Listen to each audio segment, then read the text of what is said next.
in the energy sector. A promised Green Deal. The strongest driver of transformation. Sustainable transportation. Products are starting to come into play.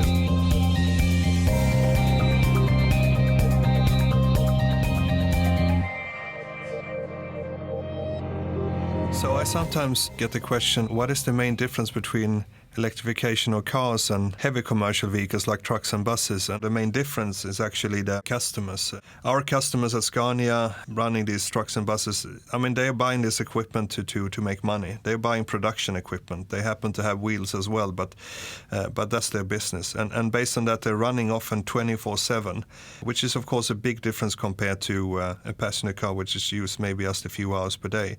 And of course, this affects how you design this vehicle, how much battery you need to bring along, but also that our customer cases are very different if you're running a timber log rig in the forest, or if you're running a mining truck in Brazil, or a fuel truck that is running across Europe. The design of the vehicle will be different, and of course the electrification then will also come in certain times into the money, so to say, for our customers, first in the cities and eventually then on longer distances. But also we need to tailor make the vehicles for these different use cases.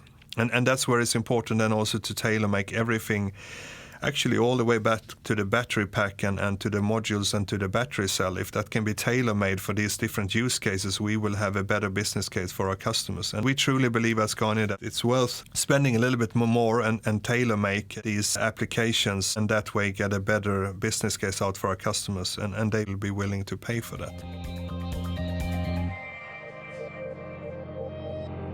Looking into electrification, is this the silver bullet then for decarbonizing the transport system on the heavy side?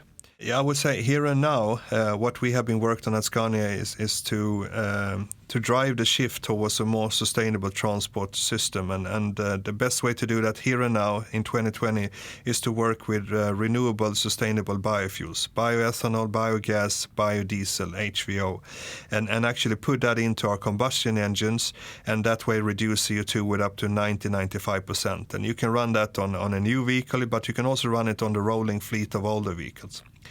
But coming now into play is, of course, electrification. And for Scania, that means then that we are working with hybrids, fully electric vehicles. We're running tests with electrical roads and also hydrogen. And we recently then launched our first series-produced battery electric truck and a new updated hybrid as well, mainly for regional transport and for transport in the cities. And we also committed to launch one new electrified product every year the coming years, which means that eventually also we will see Scania electrical trucks running longer distances across Europe in what we call then long haulage, which will mean that we need to carry more batteries, but also be able then to design the vehicle so that you have to charge it basically every 4 hours, which is the driving resting time for our truck drivers today.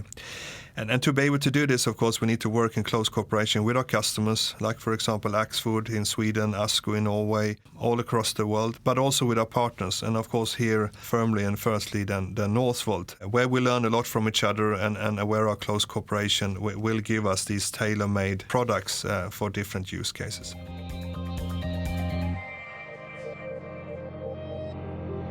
Looking ahead then, what is the main challenge then to accelerate the electrification of heavy transport? Yeah, the products are starting to come into play, as I said before.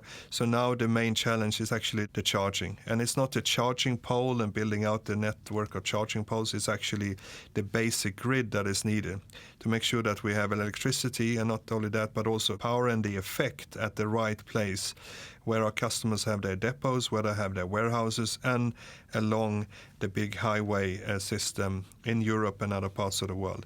That's where we need the infrastructure, and we don't really have that today. So that needs to be built out quickly and make sure that we get permits to do that for the relevant companies. Then we will be able to sort of support these battery electric vehicles when they're out on the road as well, even if most of the charging will happen at the home depots of our customers.